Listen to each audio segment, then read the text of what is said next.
Oi pessoal, vamos continuar nossa introdução às histórias do Heródoto, usando o texto da Carol Dewald, que está nesse livro aqui. Ela quer agora orientar a leitura das histórias. O tema do Heródoto, o tema das histórias, são as guerras entre os persas e os gregos, as guerras persas. Então, você pode pensar, bom, uma narrativa sobre esse tema tem que falar sobre o surgimento do Império Persa, sobre a força dos gregos, sobre a origem do conflito, né? Você imagina um encadeamento narrativo assim. E você vai procurar trazer informações que sejam suficientes para essa narrativa. Acontece que o Heródoto, ele compôs as histórias cantando para diferentes públicos que ele encontrou nas suas andanças pela Grécia continental. Ele fez investigações etnográficas, né, sobre os comportamentos das populações. Inclusive ele visitou também a Pérsia, observações etnográficas. Ele trouxe informações sobre daqueles que testemunharam as batalhas. Então ele descreve batalhas, faz um catálogo do exército, catálogo de embarcações, catálogo de armas usadas nas batalhas. Ele também relata momentos políticos, de acordos. Você tem nas histórias uma pleia de abordagens, ora dramáticas, ora bem-humoradas, né? Mas para contar a história dessa guerra.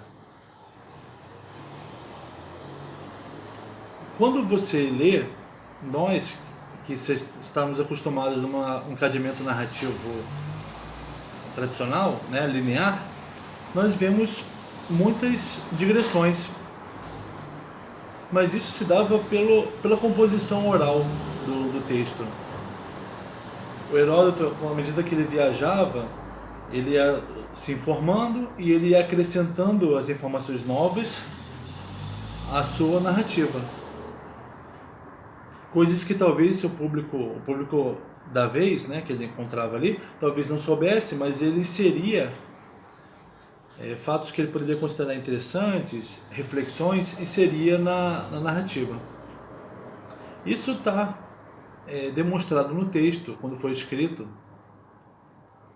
O texto são 9 livros, cada livro tem uma série de divisões, são unidades narrativas. E as unidades narrativas, uma em relação à outra, parecem desencadeadas. Por exemplo, tem no livro 5 um momento em que um general visita Atenas para buscar o apoio dela aos jônios que estavam em revolta contra os persas. E após falar isso, Heródoto fala sobre a origem do poder ateniense. E ele passa várias unidades narrativas até chegar mais para frente em que ele retoma aquela cena da chegada do general em Atenas, pedindo o apoio delas, o apoio da cidade para combater, para ajudar a Jônia na revolta contra os persas. Então ele volta, né? Ele desvia o assunto falando de outras coisas, mas ele retoma o fio narrativo. fazendo com que exista sim um fio narrativo, existe um tema, a obra, um tema que é respeitado, mas que às vezes parece se perder, mas o Heródoto nunca perde o controle, né? Ele vai retomar. Você vê que isso também tem a ver com a oralidade. Aquele que contava as histórias e divagava e depois retomava o tema, né, do que ele estava contando. Em cada unidade narrativa, em cada subdivisão dos livros, a escrita, ela é uma escrita que foi nomeada por Aristóteles como sendo um velho estilo de palavras aglutinadas. Olha só isso. Aqui no livro 1, né, dessa edição aqui em português,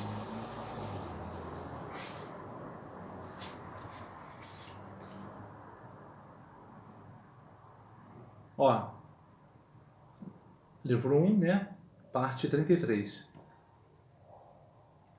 Após conceder o lampejo de felicidade, o Deus arruína-os até a raiz.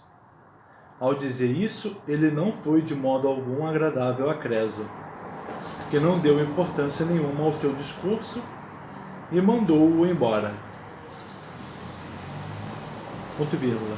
Pensando que era muita ignorância daquele que desconsidera as boas circunstâncias presentes e pede para olhar para o fim de um evento. Ele vai acumulando acontecimentos, né? Acumulando ações. Ele não diz assim, ao dizer isso, ele não foi de modo algum agradável a Creso. Ponto. Aí diz, Creso não deu importância nenhuma ao seu discurso e mandou aquele homem embora. Ele não faz ele não desenvolve, ele não desdobra a narrativa, inserindo elementos que vão talvez floreá-la, talvez enchê-la demais, né? Como talvez nós fizéssemos nas nossas narrativas, né? Ele não, ele vai colecionando ações.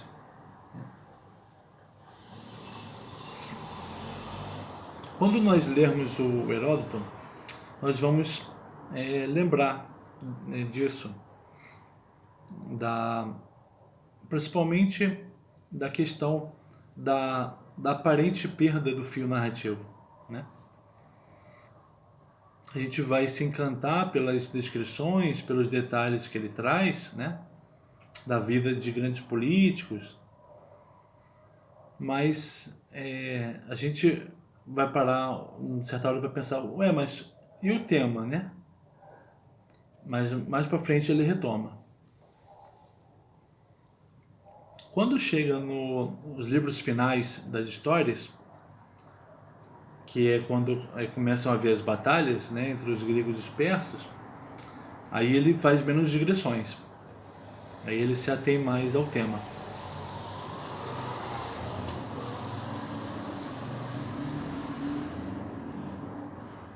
Tá bom? Então a gente vai ter talvez mais um vídeo ou mais 2 vídeos de introdução, mas logo a gente começa a ler. Tá? Obrigado.